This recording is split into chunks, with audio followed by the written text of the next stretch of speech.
it's important that we not avoid humbling experiences. God calls us over and over to humble ourselves. Humble yourself before you are humbled.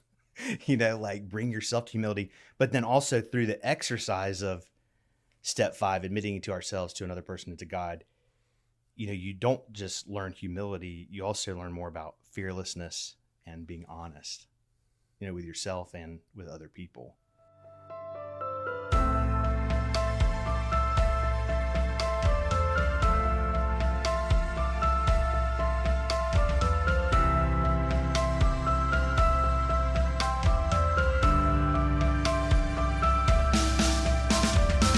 Hi, and welcome to Miracles from the Hill podcast, where we share raw stories that display the anatomy of God's grace here at Miracle Hill Ministries. If this is your first time joining us, please subscribe. And of course, you can like, comment, and leave a review.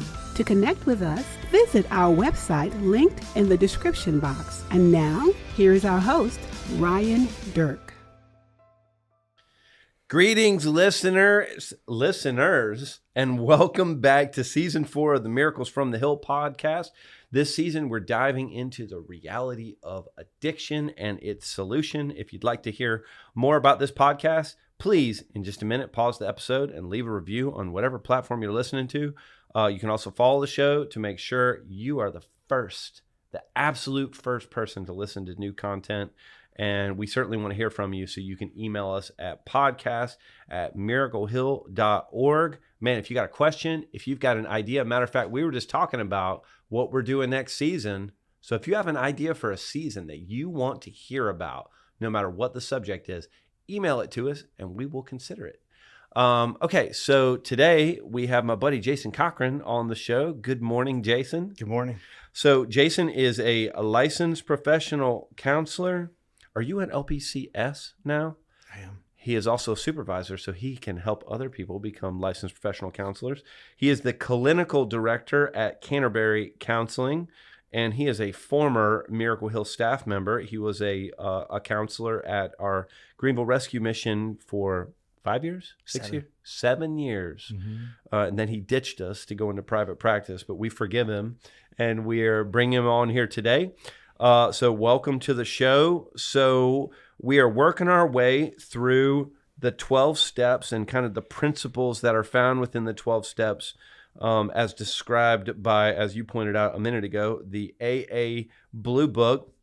Now here at Miracle Hill, we use kind of a Christian adaptation of those 12 steps, but the principles of it are the exact same. So today we're talking about confession. We're talking about the 5th step, which reads, admitted to God, to ourselves, and another human being, the exact natures of our wrongs and the importance of confession. But before we get into that, we want to learn a little bit more about you. So when did you meet Jesus? So I grew up here in Greenville, as you know, and always in a Christian home, going to church, Presbyterian, grew up at Mitchell Road Presbyterian Church. And interestingly enough, even though we were Reformed, we used Bob Jones' curriculum, which was not Reformed, but it was still, God still used Sunday school in my life. And so it was through Sunday school that I learned about hell. And I think literally it scared the hell out of me. So I was talking to my mom one morning. I think I was young. I was like 4 years old, talking to my mom one morning, and that's when I prayed. Things started really, I guess, solidifying in that moment. I don't think I really understood grace until later on when I was in 6th grade. Or maybe not grace, but my understanding the actual my need for a Savior. And so there was a retreat where I would say was another like landmark moment in like my a spiritual life. Yeah, like a youth Yeah. retreat that was another landmark moment in my walk with the Lord. And then through high school, growing, but pretty legalistic. And then I would say after college, working at a church in Augusta, Georgia, under a guy named Ray Ortland. And Ray really, I think, that's when I really started learning about the gospel. Working in a church. Well, and what I mean by gospel, like the grace, the part. Yeah. So like this idea of, so I introduced Jesus as a young child, then really understood my need, and then really started understanding grace. I would say I really came to know Jesus when I was 4, growing up in this home, but it was these landmark moments that were very pivotal in my spiritual life. Dare I say, as far as understanding Jason's God. sanctification process, right? Like, Yeah, you can say that. Yeah. You coming to understand who Jesus is personally at a deeper level. Yeah. Yeah. So there's different views of sanctification. Yeah. And I've been in circles where the Keswick view has been the most, has kind of been the main one, which I would say probably contributed to my legalism the most, versus more of a reformed view of sanctification, which is more progressive versus like, you are sanctified. Yeah. That would be the Keswick view. But Well, isn't the actual definition the process of being made holy? Yeah. Right. So that So process is in the definition. And we play a part in that process, Yeah. and God also plays a part in that process, and other people. You play a part in my sanctification process, Sure. which is, another way of looking at it. But for sure, just there were pivotal moments, but Yeah. always growing up here in Greenville, and then left for college, and then lived away, and then went to grad school in St. Louis. Lived in Augusta, Georgia. Went to grad school in St. Louis, and then moved back in 2011. Started working for Miracle Hill in 2012, and So how did God use that kind of story in your own life to lead you to the place to become a counselor of humans?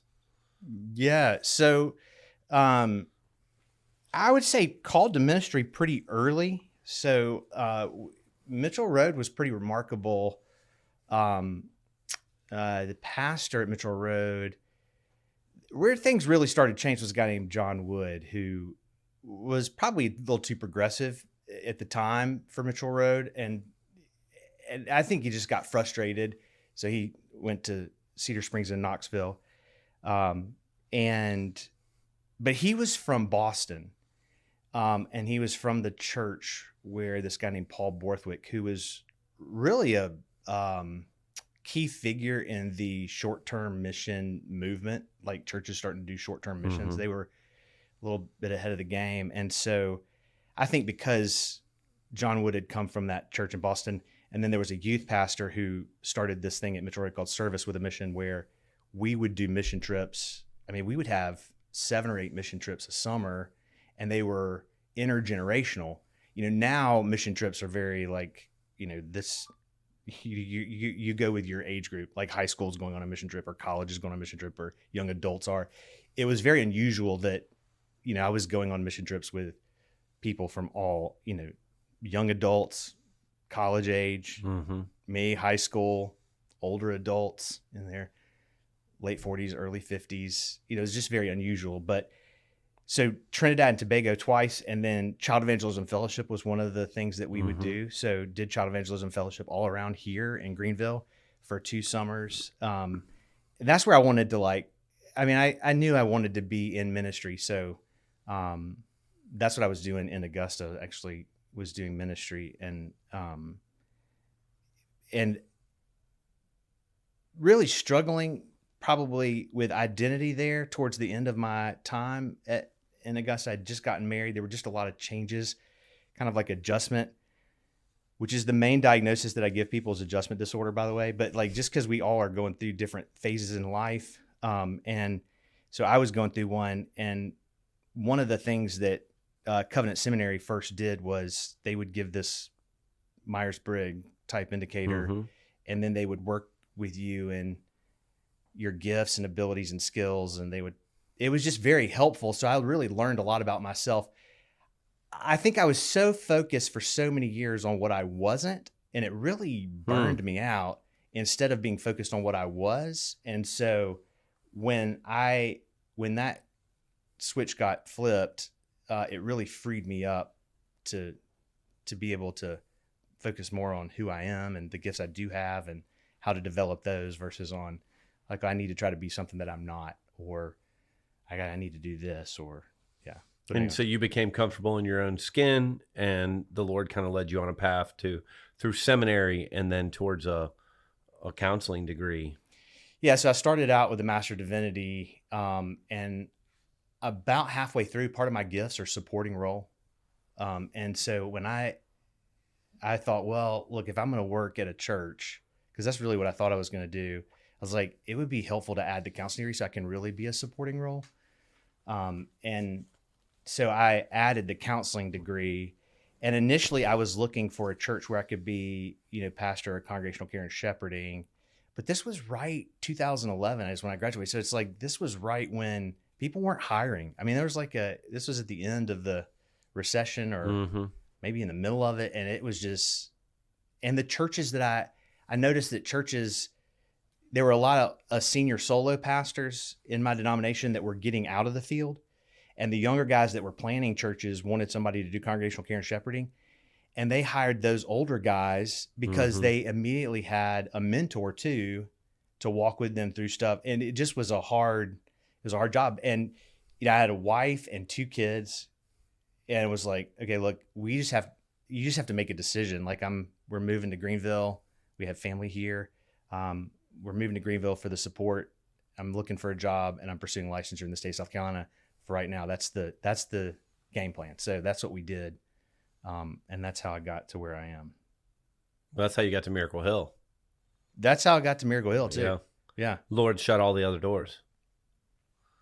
He did. And even here, I had applied, I was looking for something where I could work with people and minister to people. And I am so grateful, by the way, for that 7 years. I mean, we're grateful for those 7 years too. I learned so much, and yeah, I am so grateful. A lot of gratitude, a lot of fond memories. Well, quickly tell us what you do today. Tell us about Canterbury Counseling. So this is really cool. So Canterbury Counseling is a nonprofit with very little overhead because all of the counselors are independent contractors. So essentially, to put it in terms, we eat what we kill. So we make money from people coming in to see us, and then we pay Canterbury for our space that we use. But what's so cool is we actually are a part of a team. There, as an independent contractor, there are a few things. We want people to be on insurance panels, like counselors to be on insurance panels. We want people to have a level of desire to minister benevolently, take financial aid, some of these things. And then as independent contractors, we also operate as a group. It would be terrible to say every counselor that's out there on their own is weird, but there is a sense in which when you are isolated and iron is not sharpening iron, it just is. It does take its toll on you. Like there are some counselors that practice alone, but they have to have those communities where they're batting things around and staffing cases, and they have to have their support network. But so Canterbury is nonprofit that with a very small budget, and very little overhead. So we exist for people to in Greenville to experience healthy minds, bodies, and spirits. Just to be able to access. They may not have access to it otherwise. There's a lot of interesting. It's not just people who are, even though we would say we are I think we say we're a pastoral counseling center, but we're not. We have a lot of people that have no religious. They literally find us through insurance, and they may even come in and be like, "Look, I don't want you to bring religion into the," and you just okay, that's fine, like.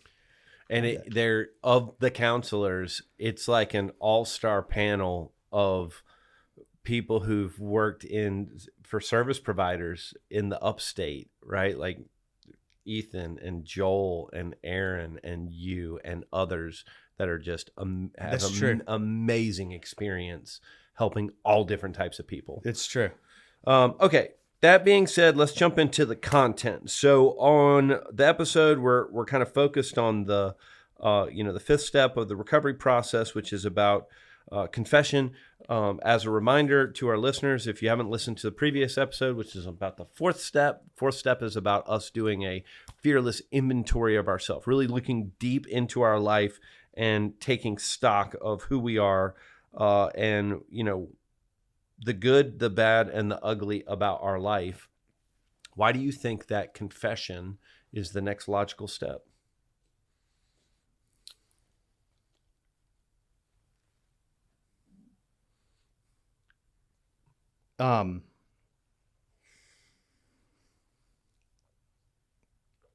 It's not enough for us to just know these things.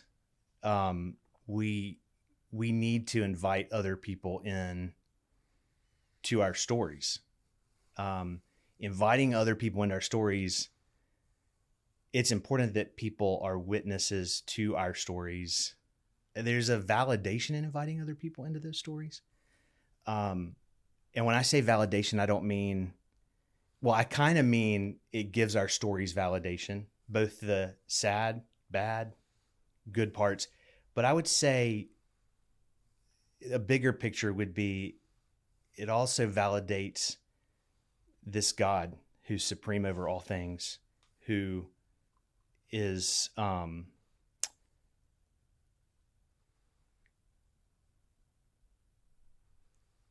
working and currently in the process of redeeming all things and making all things new.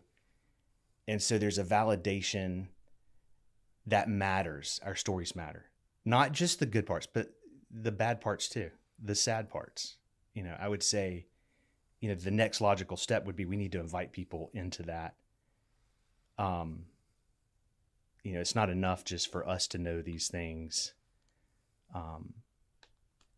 And obviously too, because, we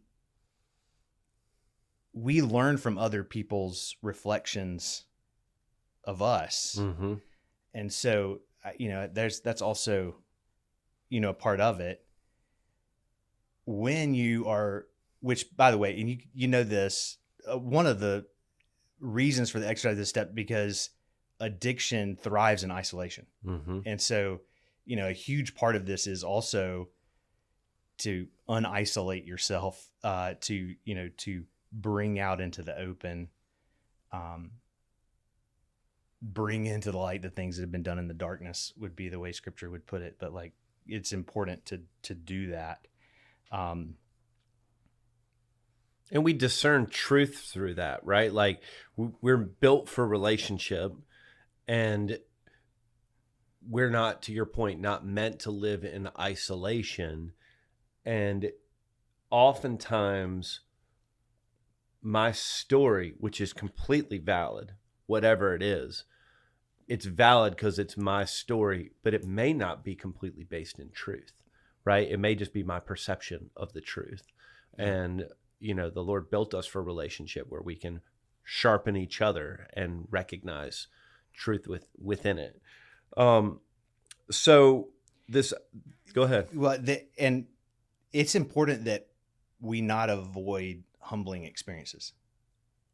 God calls us over and over to humble ourselves. Humble yourself before you are humbled. Bring yourself to humility, but then also through the exercise of step 5, admitting to ourselves, to another person, and to God, you don't just learn humility, you also learn more about fearlessness and being honest, with yourself and with other people. So you're learning, the step is, as you're doing the step, you're also learning very important, very practical advice for just how life should look, how you should live in humility with fearlessness and honesty. Yeah. A recovery truth is that we're as sick as our secrets. Yeah. Right? Huge. So how then does confession create freedom? Well, you don't have to keep acting. I think the Blue Book says more than most people, the addict leads a double life. You know, he's very much the actor. You know, to the other people, or to the outer world, he presents his stage character. This is the one he likes his fellows to see. He wants to enjoy a certain reputation, but knows in his heart he doesn't deserve it. I mean, there's a freedom. There's a freedom when you no longer have to act. Now, okay, so this has to be said. I know we're talking about in the context of addiction. The reality is the 12 steps are what a healthy individual looks like. Mm-hmm. I mean, there are a lot of people who aren't necessarily addicted to substances, but they lead a double life. Sure. And there is they know that, and there's a problem with that. And it's actually very sad. And it could even be a double life, like, this is my online persona, but this is who I am in real life. You know what I mean? Like, it doesn't even have to be necessarily. So I'm going off script with the question, my next question. So, you know, I've spent a career knowing people. You've spent a career knowing people. And I feel like, you tell me if you think this is a fair statement. I feel like most people, or a fair amount of people, majority of people, don't have anybody who knows them, all of them. Like everybody keeps secrets. There's very few people who are transparent and open with at least one person. Yeah. And I'm guessing as a counselor, you're that one person for most of the people that come and see you, right? Yeah. Ideally. Sometimes, but I think there's a lot of people that also come and see me that also withhold a lot for whatever reason. So what do you think are the reasons? Shame? Guilt? Yeah, for sure. Yeah, I think they wonder, what benefit does it, if I tell them this bizarre thing that I did when I was 7 years old, like, what benefit does that do? I think some people, they wonder, like, what does that accomplish? I mean, I was 7. They justify, I was 7. Of course, I did stupid things that. Yeah, there's another kind of recovery quote that I've said often on this podcast. People are much more willing to talk about their crimes than their weaknesses. And so as I've walked with hundreds of men through 4th steps and 5th steps, most people very easily are able to write down and confess 90% of their story. But there's this 10% off to the side that, maybe they justify it away. What benefit does it have? But the reality is that 10%, they carry a tremendous amount of shame, or they, embarrassment over these things, these weaknesses, these flaws in their character. And so they don't confess that 10%. And what I've told men as they're writing their 4th step is that 10% weighs a lot more than the other 90%. Yeah. Right? Like, it's that 10% that we don't want to confess or discuss is the stuff that keeps us sick. You think that's fair? Oh, 100%. Now, give me an example of flaw in character that they would not want to talk about. So I'm experientially, it's often sexual sin is something that people don't want to talk about or confess. Okay. Or it is things that they view as being socially unacceptable behaviors or character things that they do that they don't want to talk about. Okay. And that's private. That's private. Yeah. Right. Like, so I'm confessing all this other stuff, but that is private for whatever reasons. And that's the stuff that keeps them locked in to shame. Yeah. Now, have you ever heard that your walk with God is personal, but it's not private? Have you ever heard that? Because people like to say my walk with God is private. It's just between me and God, which I think gives way to the isolation, which gives way to the, why would I need to talk to anybody about, my sin, or, The reality is it's not, your walk with God's not private. It's personal, but it's not private. I don't know if you've heard that, but no. And so, in some regards, I think my Catholic brothers and sisters, like they're keying in on something with the idea of the confessional, right? Like they're keying into this idea of you don't have to carry it. Now, we won't get into whole theology behind what they're doing or the doctrinal reality of it. But the idea of confession being a part of your regular practice, not just confession to God, but confession to another human being, right? Like there's an important aspect to that. Yeah, but you said it. You said a lot, but and especially like men my age and what I see through the counseling offices, we don't have a lot of friends. Men our age, for whatever reason, they really struggle. Well, and I think, it's hard. It was hard for me to have friendships when my kids were young. It's like the last thing my wife wanted me to do was call and say, hey, by the way, I'm not coming home tonight. I'm going out with my buddies. I'm going bowling. Yeah. I mean, it's like, that's the last thing she wanted to hear. So it's like, I think it was hard to have healthy friendships. Now, I did like a small men's group through church and stuff like that. And that was helpful. But even then, sometimes those can be unhelpful. Like if nobody's calling and checking on me, or, you can be in groups. This is what I see. Like men, we do not necessarily know how to have healthy, emotionally intimate relationships with other men. We don't necessarily know how to do that. And I think we need more of that. We need more friends so that we can share our story, so that we can share our deepest secrets, so we have these things. We have someone to do that with. I think you have to be intentional with that. That takes a level of intentionality. But I would say, and this is just me being honest, like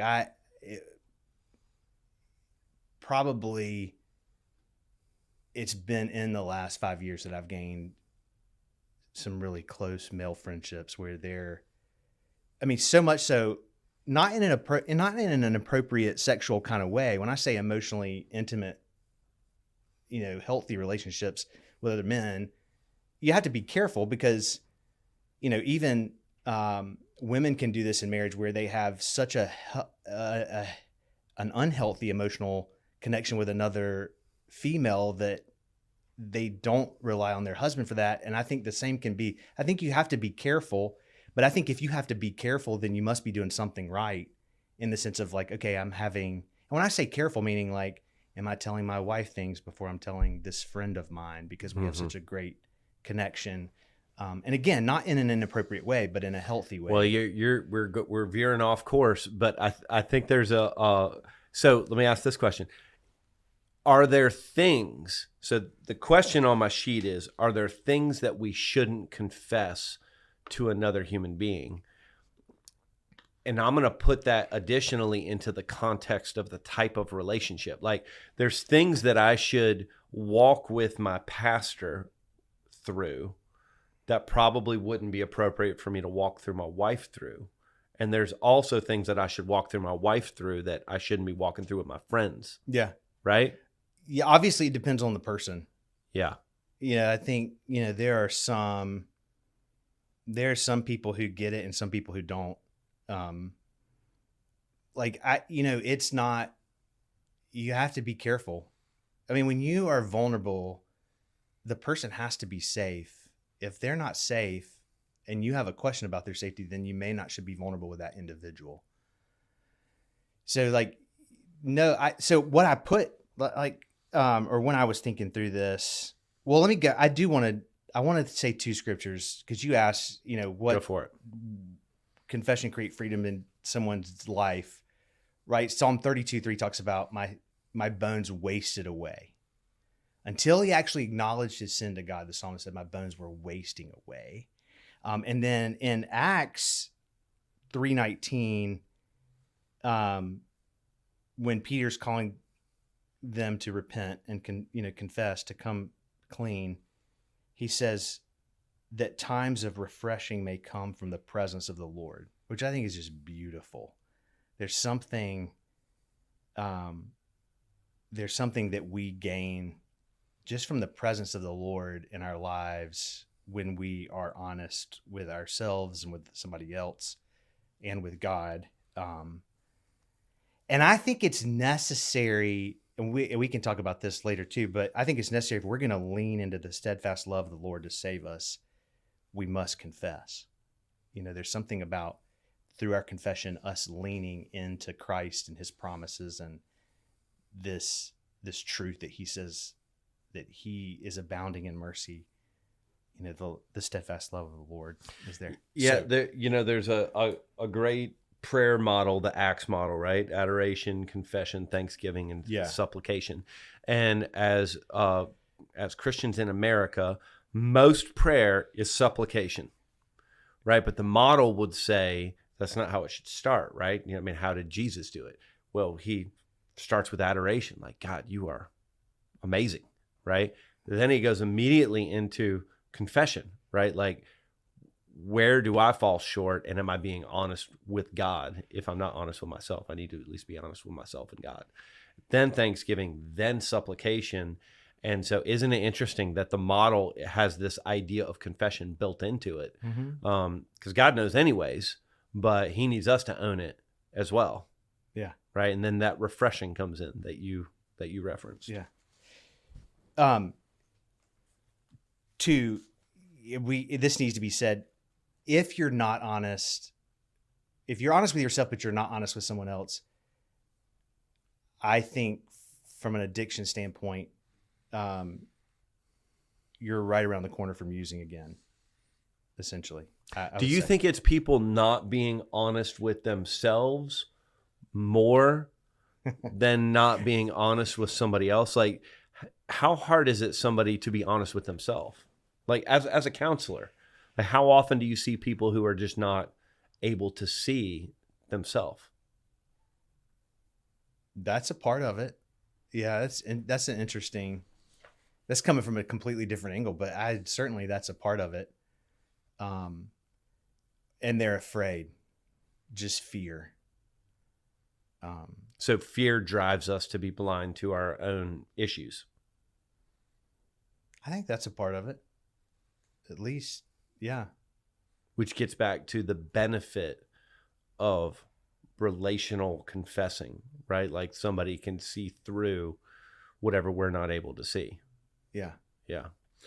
So I think we've already kind of answered my next question, which is why God and another person, right? Like, so God, because we're supposed to, and he knows anyways, and then another person for these kind of relational benefits of not carrying the weight of our brokenness alone, not living in isolation and sharing who we are with another. What else would you add to that? The benefits of confessing with another human being. So they, the whole reason for the 12 steps is so that we can fulfill our real purpose. And our real purpose is to be of maximum service. I'm saying it this way. They say fit ourselves to be of service to God. I think that's what the Blue Book says, fit ourselves. But let's just say to be of maximum service to God. And then I would say, and to the people that God has put in our life, which actually forces us to be present. Like, if you think about it, this present moment is all we ever really have, like right now. And so to be present with one another in this time is so important. And in being present, we serve one another. John Wood, the pastor that was at Mitchell Road, who was from Boston, he made a point one time that the passage, "This is the day that the Lord has made, let us rejoice and be glad in it," is actually a call to be present. And this is the day. This is what we have right now. And tomorrow's the day. And the next day's the day, whatever day you're presently in. Right. And so a lot of times what's driving addiction is past regret, shame, failure, loss, which you're not being present if you're that, or fear of the future or unknown of the future, or because of this, I'm never going to amount to anything. Or you have to create this fantasy life, which fantasy is never reality. And then even if all your fantasies come true, which, part of it was very hard working with Miracle Hill. The Bible warns about, as you restore other people. I think a part of that is like, I was ignorant. It's not like I have a lot more street smarts now than I did before I worked in Miracle Hill, but I was ignorant. And so like, there are things I wish I didn't know to this day, but as the reality is we live in a culture where whatever fantasy you have, if you want to make it come true, you can. You just have to go find it, do it. That's scary because even if you get your fantasy, it's going to quickly lose its luster, and you're going to have to think of the next fantasy, the next great thing, and you're never going to be able to be present if you're constantly thinking. Now, I know we have to think in the future to some degree to plan and all that kind of stuff, but I think it can be dangerous to live there too much, and thinking of like, okay, what is this ideal that I'm going for?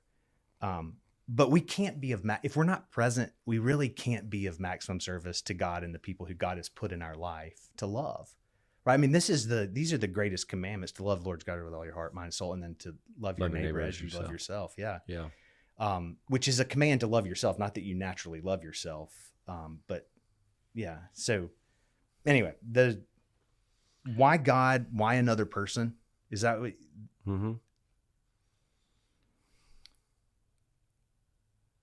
It's the humility, the exercise of humility, and the fearlessness and the honesty, just the practice of that. But I think also life there's a huge part of life that's about community. It's God didn't make us as islands. Like, we impact one another. Whenever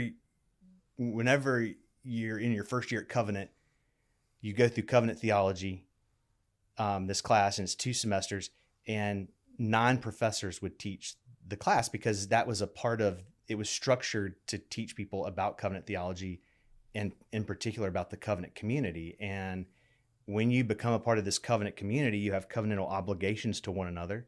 Confession is one of those covenantal obligations to one another.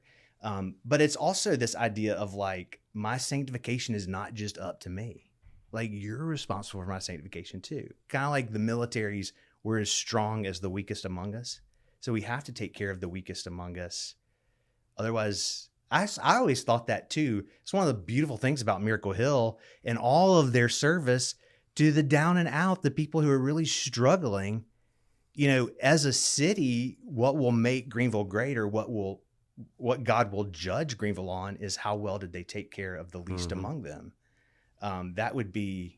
That's what's really going to make us great. All these other things are great too. I'm not trying to say they're not, but we need to convince our leaders of that. But I agree with you. Yeah. I'm going to ask a question off script again. So back when you and I, we're nearly the same age, back when we were kids, if you had to go to counseling or therapy, it was like a secret, right? Like nobody talked about that. It was socially considered a bad thing. Yeah. Today,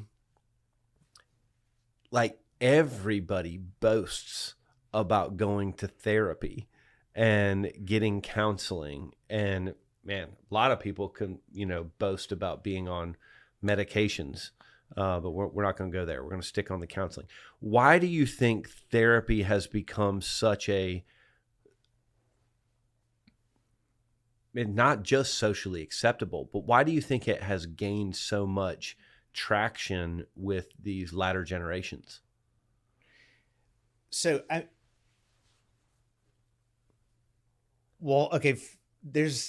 just loaded. Welcome to the podcast. What's beautiful about it? I mean, to some degree, culturally, I don't know if this is just a Greenville thing because no, it's not just a Greenville thing. Yeah. Well, I wondered because, this is the context we're in, and to some degree, being in the Bible Belt produces this, again, we have two acts going on, right? We have the act that everything's okay in my family.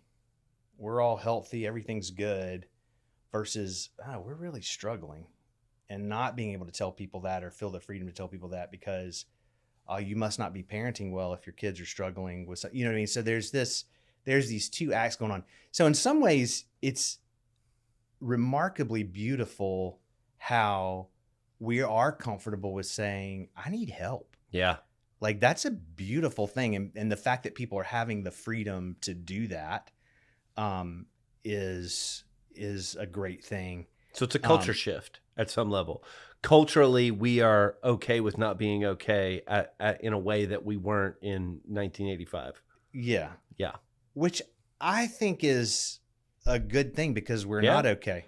And we Amen. need to talk about it. And we need to not necessarily feel shame about, not being okay. Couldn't agree more. It's a fascinating shift in the culture, though. But it's not cool.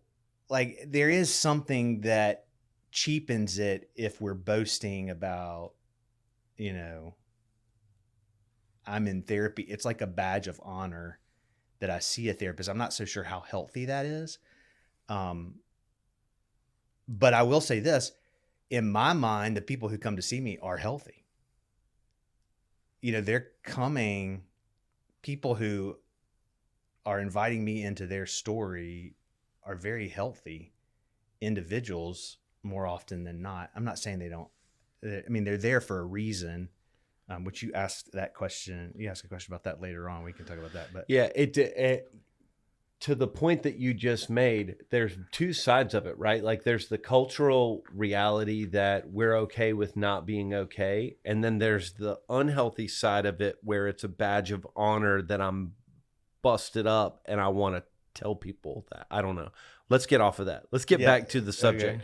Okay, so the best way to get back to the subject, let's go to scripture. James 5:16 says, therefore confess your sins to each other and pray for each other so that you may be healed. The prayer of a righteous person is powerful and effective. Why does God put such value on this act of confessing one to another? And we've essentially jumped all over this idea, but what are your thoughts? Okay, so sin loses its power in the light. It thrives in darkness. And so I think there's a huge value in that. And then obviously the healing part too. And again, I would say healing is a communal thing. Are there people we shouldn't confess to? That was another, and I mean, obviously, yes. Or are there things you shouldn't confess? Somebody told me a story about they went and they really they didn't know this individual, but they didn't like them for some reason. Like they just didn't get a good feel. They didn't really know them that well. And they actually talked bad about them to other people and they felt guilty. So they went to the person that they thought bad about and confessed to them. And the person was like, why are you confessing? Now you're actually almost causing more harm than good because now I'm going to be insecure about what these other people think about me. And so the person very wisely said, hey, look, go and talk to them and confess to them that you should not have talked bad about me, but I'm not so sure you needed to really come to me. That's an example of like, okay, when do we confess? Who do we confess to? I was thinking specifically from like the legal side of it. So like there's people that may listen to this podcast and they very easily write down the 90%, but they're wrestling with the 10%, right? And they're thinking, should I confess this because of shame? And should I confess this because of legal reasons? So I'm fairly certain I know the legal answer for a counselor, but I'd like you to give it. But I'm going to give you a real example, okay? Many years ago, I was doing a fifth step with a gentleman, and he confessed to stabbing a man in a brothel in Mexico in the 70s. Okay, so committing an act of violence. And I had to wrestle with what do I do with that? Yeah. So as a counselor, what do you do with something like that? So, I mean, obviously, HIPAA is involved in the counseling practice. And, you know, we're asking questions from an ethical standpoint of, is this guy a danger To himself or others? To himself or others? So we're asking questions like that. Is there something for him to do? Why are you confessing to me? Do you need to go pay your debt? I mean, from a spiritual standpoint, do you need to go pay your debt? Hiring an attorney. I don't give legal advice, or if I do, I always do it under the guise of like, this is my experience in counseling, but I would recommend you go and get actual legal advice. I think you have to we are operating in a world where there's the spiritual and there's the physical, or the legal, you know, there's the spiritual side of things. Well, it's the spiritual and the physical, right? And I have seen churches overstep their bounds and give people, you know, bad advice. Well, say things like, if you hire an attorney, you're not really repentant. And it's like, well, that's not really true. There is a legal side of things with hurdles that he or she should jump over. That doesn't necessarily mean that they're not repentant, or not sorry for what they did. So anyway, I do think you have to keep in mind there are these two worlds that you're operating in, and just because you do something in one doesn't necessarily mean it's not. But from a person confessing standpoint, the main question that a counselor is asking themselves is this person a harm to themselves or others? If the answer to that is yes, then the counselor has a responsibility to make sure people are safe. But outside of that, everything is purely confidential in a confessional counseling relationship. Yes? Yes. So there is nothing that somebody is going to say to Jason or Ryan from a confession standpoint that I'm going to do anything with other than pray for that person and help them walk through their story. The only exception to that is if somebody is a danger to themselves or others. Yeah, but you know, those are vague on purpose. So that's why we have to ask more questions. Yeah. Of like, you know, are you going to stab somebody else this week in a brothel in Greenville?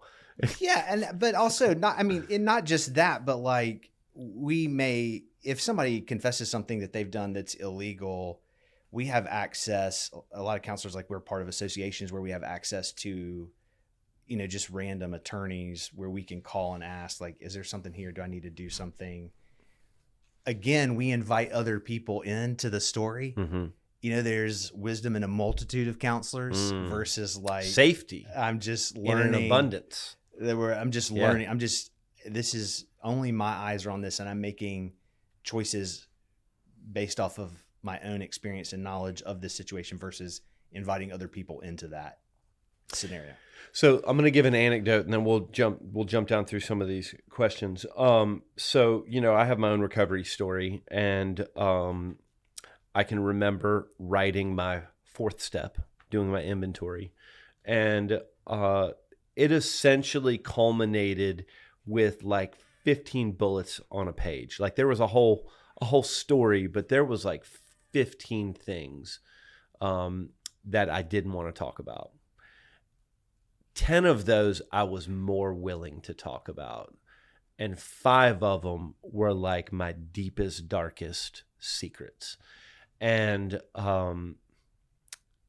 back in the day, we did our 5th steps as a group. So there's 7-8 guys in a room. And I remember doing my 5th step and getting to those last kind of 5 items and confessing them. and I did it with no emotion, right? Like I just got through it. And then we prayed, and I left, and I walked outside, and my knees buckled, and I just wept, right? Like I wept for an hour, just sobbed like a 4-year-old. And when I got done, I can't describe to you how much weight was off of me, because I wasn't carrying those things alone anymore. You know, like they had so much weight. I had perceived them to be so horrible, and now they weren't just mine, right? Yeah, I was going to ask, like, what was behind the knees buckling and the weeping? What was the emotion behind that? Was it freedom, joy? It was freedom. It was relief. Was it shame, guilt? It was fear? Relief that I'd gotten through it. Okay. It was relief that the people that were in that room did not stone me to death, right? Like they didn't lay judgment on me. They loved me in the midst of these things, these horrible things. Yeah. And it was such a sea of emotions. It was just overwhelming emotion and freedom. I mean, you really experienced the presence of the Lord through those guys, and you got a taste of that steadfast love and faithfulness towards you, right? It's like, that's huge. I mean, that is huge. And even as a, as a Christ follower, I can think of a handful of times that I've needed to go to a brother and talk through something, right? Like not a 5th step confessional, but just talk through something I was struggling with, not recognizing that I'm not carrying it by myself, right? Like what you said about what's done in the dark versus what's brought to the light, and how much freedom there is in not carrying it by yourself anymore. Yeah. Right? It's just, man, there's so much power in it. And the thing that you don't want to talk about, if you can find the strength and the fearlessness to talk about it, there's freedom in it. Huge freedom. Huge amounts of freedom. Even if there's no answer, right? Like, even if there's no further understanding of why or what caused you to do this thing or think this thing or whatever it is, even without explanation, the fact that you're not carrying it by yourself anymore is just priceless, right? And how hilarious is it that we as believers think that we're hiding anything from God? Right? Like he's not seeing who we are. And so I'm going off on a tangent here, but man, I just got through a sermon on Exodus 34, okay, which is Moses getting new tablets from God, okay? And so Exodus 34:1 says something to the effect of, go get 2 tablets, go back up on the mountain, and I will write on the tablets again because you broke the first 2. And man, what an amazing example of God being a God of second chances, even though we fall down, right? But then it goes down. Moses goes up on the mountain, and God is with him, and God gives a description of himself. It's this beautiful description where he starts off, right? This is God talking about himself. The first description he uses on himself is merciful, right? He gives this picture of compassion. Then it gets to the law, right? Like he's just, but he starts out, man, giving a second chance to Moses and the people, and then describing himself as merciful. And that is the God that we try to hide from, because all we think of is just. We think that we're hiding from the law, when God starts out with his arms wide, inviting us in to grace, right? Loves us despite our brokenness, knows that we're broken, loves us anyways. That's a beautiful picture. Yeah, for sure. Okay, so as a counselor, how is counseling? Like I talked about the freedom of just confession, but then some of those things that we confess, man, they need somebody to help us fiddle around in there. How is counseling a part of the equation? Yeah. So, and you asked, as a counselor, how do you know what you need to go deeper on? Counseling, one of the best things about it is like, I'm not going out and getting people, like they're coming to me, and they're coming to me usually with a presenting issue, like something's going on. And usually the presenting issue is just kind of a symptom of something greater. But the person who's in charge is the client. That's a part of the safety. Like you don't have to talk about, I may prod a little, but this is your space and your time, and you use it how you want to use it. And so, with all of this, I do think people do treat me as someone they can confess to. So, I've felt that before. And they felt relieved just because they've invited somebody else in. They still reap the benefit of that, somebody else knowing. It's not just on their conscience alone. Now I'm carrying this burden with them. You could say it that way too, because it is burdensome.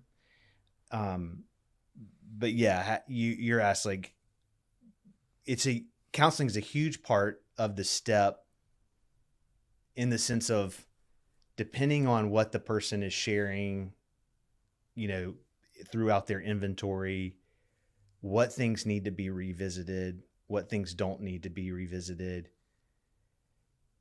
How has your experience, I always think of it in terms of like filters, how has your experience shaped and formed you, or what has that experience, implanted, what filter has been implanted that you view the world through that needs redeeming? Yeah. Or, I think of it in terms of that. But also that, again, it's what people want to talk about, and versus what they don't want to talk about. That's up to them. But, there's a lot, obviously, depending on the inventory, the person's inventory. So,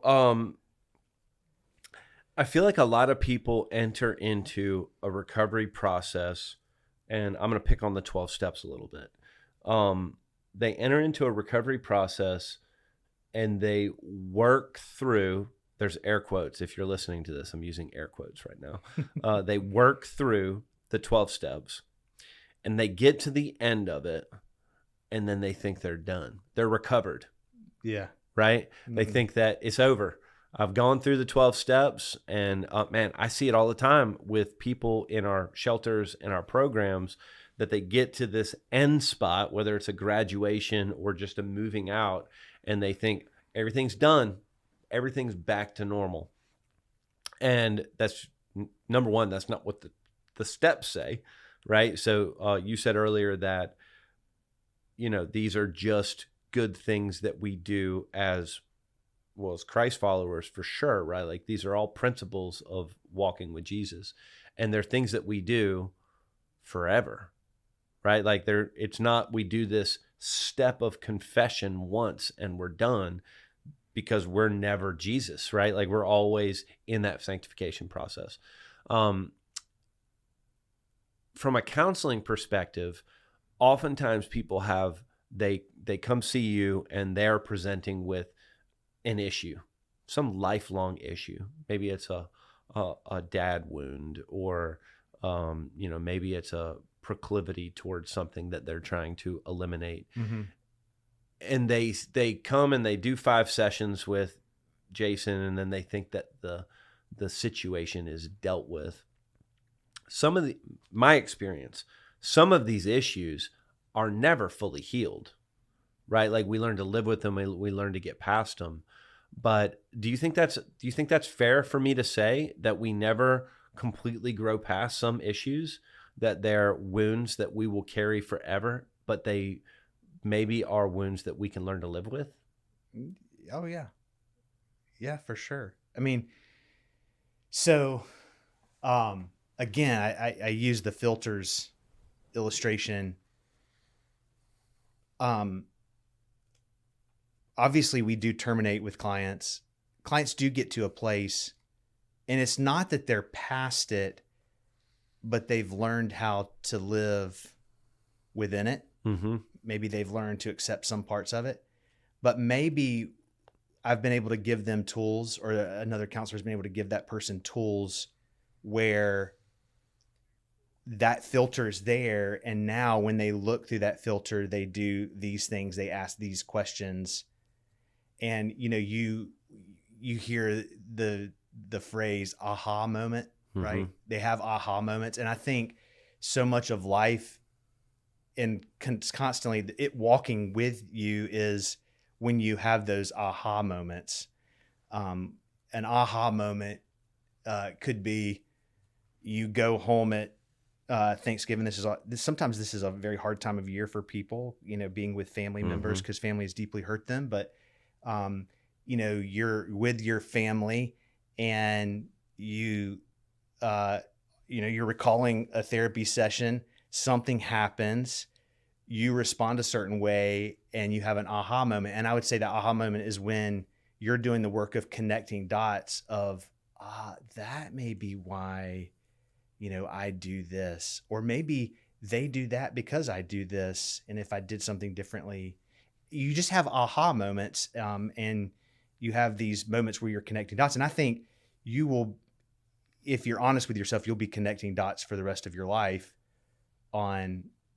because we're mutable, which, by the way, this is one of God's greatest hopes that he's given us, is he's made us mutable, whereas he is immutable. But our hope is we can change.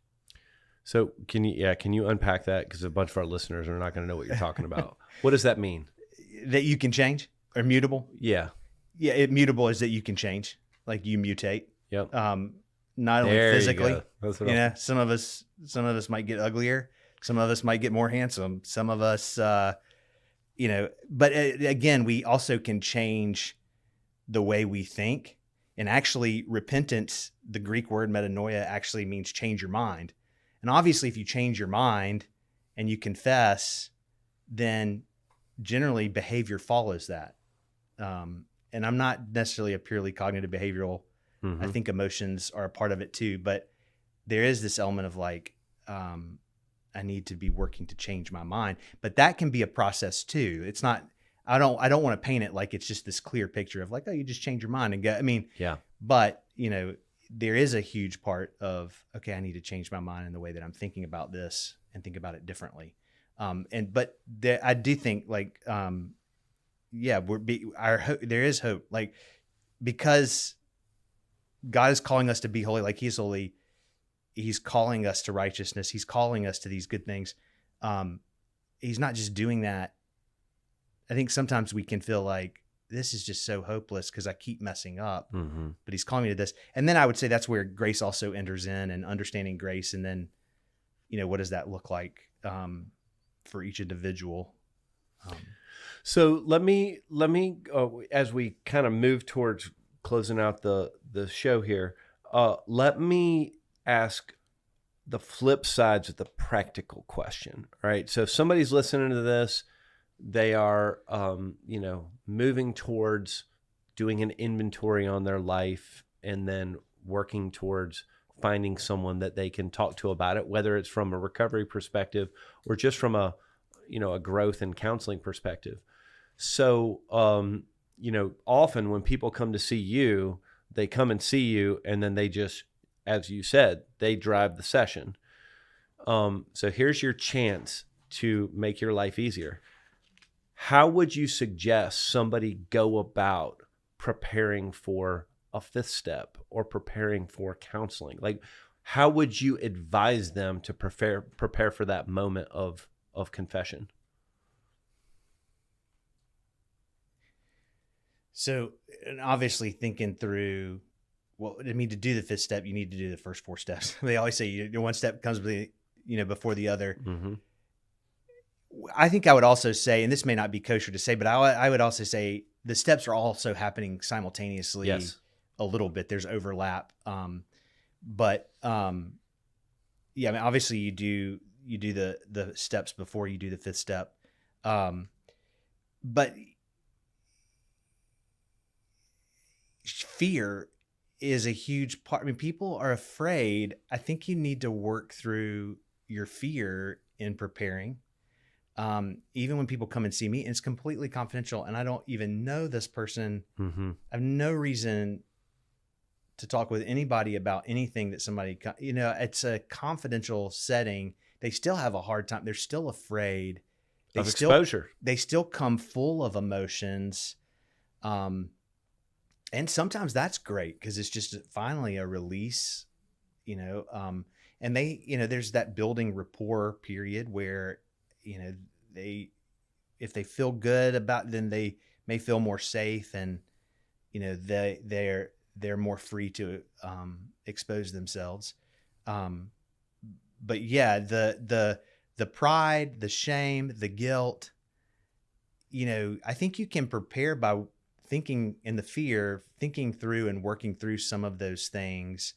Writing down is always helpful. Like it is like the fourth step is very, very purposeful to say we set these things on paper. There's something about that. But I think sometimes that's helpful, because you can fold up a piece of paper and just view it in your hand, and that objectivity of all those things that weigh so heavy, all of a sudden can seem so light. Yeah. So that can be just a therapeutic practice, just putting things on paper and holding it in your hand, because it can be overwhelming. That can be a very good thing. And then one guy said, put that piece of paper in your pocket and pat it every once in a while, because it's there. Like you said, these things are with us. Mm-hmm. These things aren't, they're a part of us to some degree, and we have to learn how to manage them and live responsibly. And but anyway, so yeah, thinking through some of those things, shame, guilt, fear, writing things down on paper is a great way to prepare for the fifth step. Okay, so let's take the flip side of that. So if somebody's not a licensed professional counselor and they find themselves sitting across from somebody who wants to, bare their soul to them, how should that person prepare, and how can they be a good listener? Yeah, this is a great question. That's hard, by the way. I would say even to the person who's being vulnerable and to the person that they're being vulnerable with, I would say to you, be careful, take care of yourself. When people are vulnerable, oftentimes I'll ask them, I'm like, how was that leaving last time? And I'll be like, it was horrible. Like I felt so exposed, and, anyway, so it's sometimes people being vulnerable, the reaction is not freedom. Sometimes it's actually even deeper shame. And I think oftentimes the enemy is right there with vulnerability, and he is just waiting to pounce. And to the person that they're sharing with, again, if you're an ignorant person, like I was when I started working at the rescue mission, it can be dangerous.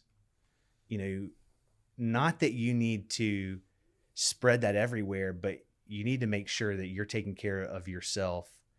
Like take care of yourself. When you have been vulnerable to someone, or when someone has been vulnerable to you, take care of yourself, be kind.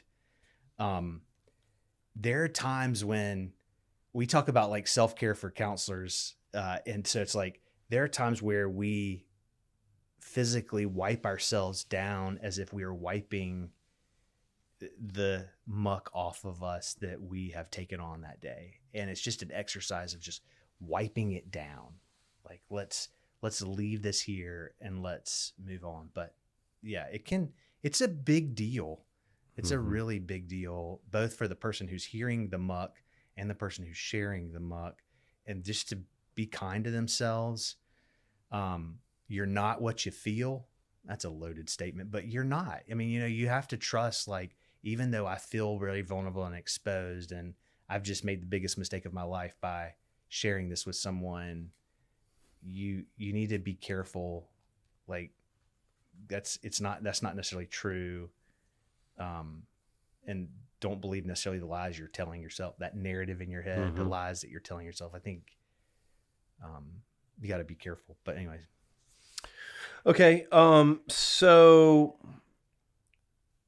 last couple questions. So somebody's listening to this and they are terrified of this process of confession. How would you encourage them? Look, as unpleasant it is, it's like vomiting. Nobody wants to vomit, but after you vomit, you feel so much better. There is this element. This is a gift. It's like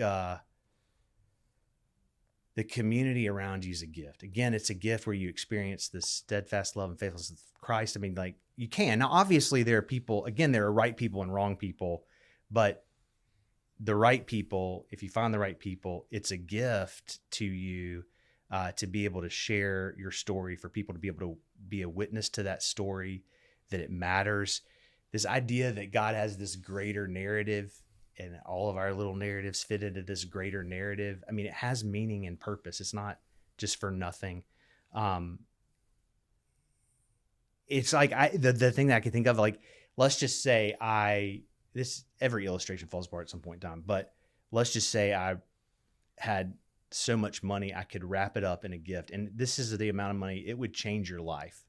But I wanted to go ahead and wrap like a ticking clock up with it, because it's like, well, the clock kind of stands as a representative of, like, be wise with your time and this money, but you got the gift and you heard the ticking. You're like, I'm not opening that.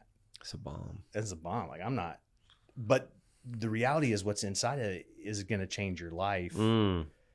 Almost like it's like the man who finds a treasure in a field and goes and sells everything that he has so that he can purchase the field with the treasure. I mean, it's like, this is what you're doing. Essentially, you're selling everything you have. But again, it's a gift, because in losing your life, you actually find it. In that anyway. So yeah, I would say the mic drop. It's a gift. It's a real gift to be able to share our stories and to hear other people's stories. Yeah, is a gift. Over the years, I've watched as men and women have agreed to be mentors for our guests, right? They've agreed to kind of come alongside them and walk with them in early recovery. And, our guests, if they've been with us for any length of time, they have learned the joy and benefit of confession, right? So they get into these relationships with these committed Christians who've been walking with the Lord for 40 years in, local church X. And our guests, who are baby Christians, are like so committed to confession and self-exposure that it makes the other person uncomfortable, because it's such a, historically kind of countercultural part of our walk. But very obviously, there's this biblical call to exposure and confession, and not holding these things alone. If there are people listening to this and they say, man, that Jason guy is the smartest guy I've ever heard, and I want to come and vomit on his couch, how can they get connected to Canterbury Counseling and the counselors there? Like, do a little infomercial for Canterbury. Yeah. So, I mean, you can call Canterbury Counseling, and obviously every counselor is booked, so plan accordingly. You can project out. And if you do project out, I would say go ahead and put, 5, 6, 7 sessions on the calendar as often as you want to be seen. So if you want to be seen every other week or anything like that. Yeah. So, like, you just call and schedule an appointment. Now, it may be a time for them to call you back. Our website, canterburycounseling.org, you can go to that. You can't schedule through that, but you can get the phone number and all that kind of stuff. And yeah. That's how you do it. And at Miracle Hill, we're very grateful for Canterbury and all the good work that you guys do, not just for the general public, but also for Miracle Hill guests and the way the Lord has connected our two organizations. Jason, thank you very, very much. No, thank you for having me. For coming on. This has been a great conversation. Would you honor us and close by praying for our brothers and sisters out there that may be, entering into this process of confession and counseling? Yeah, we'll do it. Lord God, we first of all, I want to thank you for Miracle Hill. Thank you for Ryan. Thank you for this organization. And please, Lord, provide for their needs and meet their needs, and just bless them as you already have. And we see that in so many ways. We're so grateful for that, but very grateful for them. Lord, I think about all the people that they serve. Lord, these people, you love them more than we do, and you care about them. And as much as we want to look at you in anger for not doing something, we remember that you actually have done something, that you became one of us, that you are with us, and that these things that we look at as horrific and terrible, you actually are doing something about it, that you are in the process of redeeming all things and making all things new. And we can testify to that in our own lives, but we also see you working in other people's lives through our respective ministries. And we are so grateful to you for that.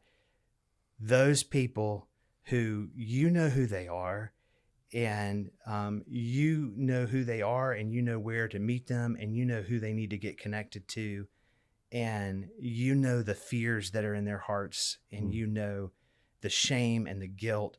And Lord, we just pray that you would visit each one of them in a special way and visibly make your presence known to them, and your deep love for them. And we do pray that you would change their heart. And we ask all of these things in your name. Amen.